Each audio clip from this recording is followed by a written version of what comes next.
nói gì đấy phun nọ nó lấy chợ cao ra đây lấy cái lá ô thằng sung đấy ta cái sung đây tôi lòng nhá chuyện bông không này bạn mùi đây bông này dùng trôi từ lượng mà canh đi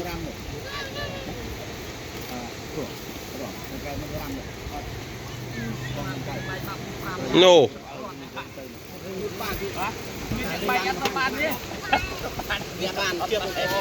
ô trăng nổ trăng cái nó là cái đol rộp cái này mình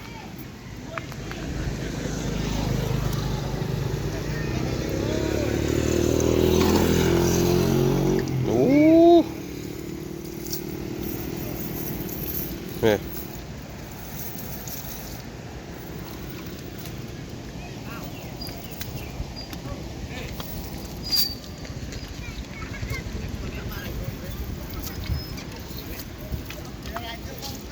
màu vô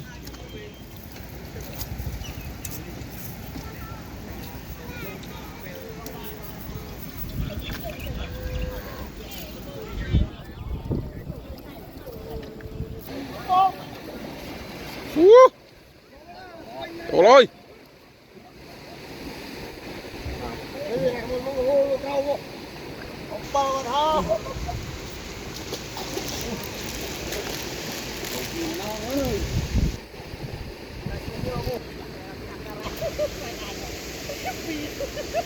terang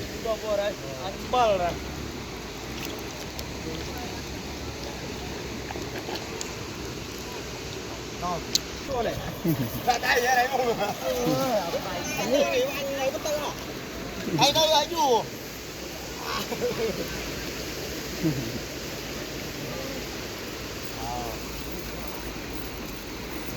châm đây luôn anh châm đây mà cái này này châm bao giờ đây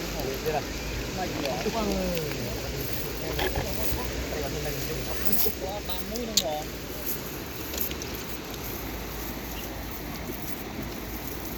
trong cái đó ta thấy hộ đây lại trai bạn bọn bay đây ba mũ độc này mọi người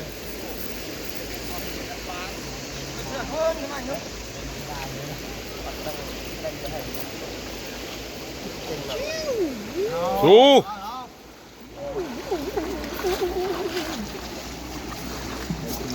mà màu này cái mây này bay hồn anh mình như này nó bắt mùi đây con này là thế bay hồn anh mùi pi còn sai xong đây mà tôi bông không sát à đây này sai tụ pi liền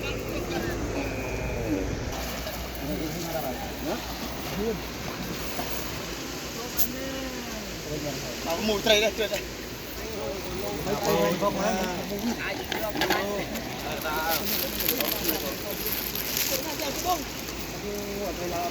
anh đi chạy đi Nam Si cho con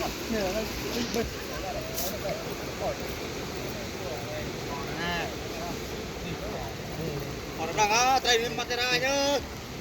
rồi một số này sao khâu vào đó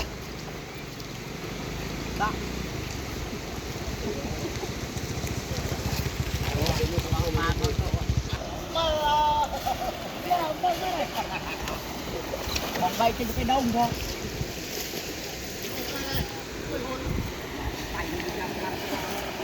đó cái đâu nè bay ơi tiền lắm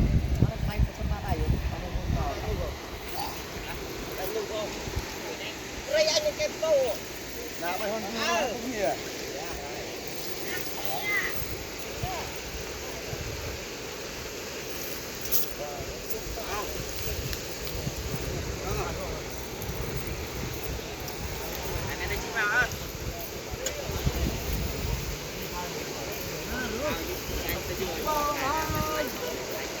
lại trai ở đấy đâu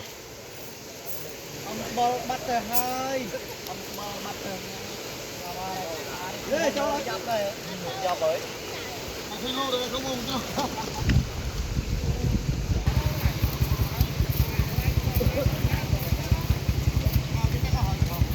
ok đây đây nó mua vừa đây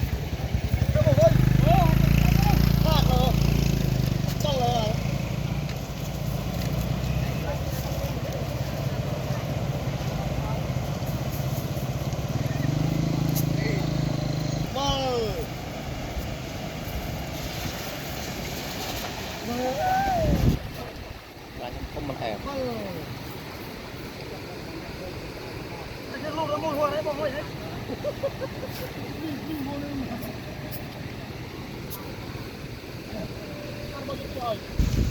Tiệt mò tiệt.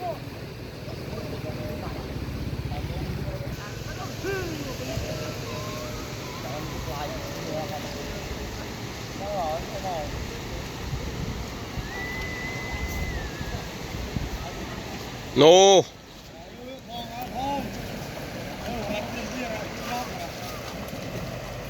Trên cà phê đi.